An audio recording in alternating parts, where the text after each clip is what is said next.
Sinasabi ni Apostle Paul, kailangan you speak the truth in love. Pagmamahal ang panggagalingan yan. Like all the 6 commandments of the 10 commandments, they all spring from love. Meron kang pagmamahal sa kapwa. Kaya hindi ka manloloko o mambibintang. Ano bang problema ng mga Ephesians? Bakit sila sinasabihan na to speak the truth in love? Kultura po sa kanila ang fake news. Kultura po sa kanila ang mga gawa-gawang relihiyon.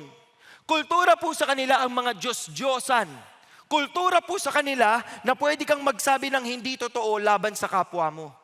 Kaya po kahit na mayaman ng Ephesus, magulo sila. Bakit?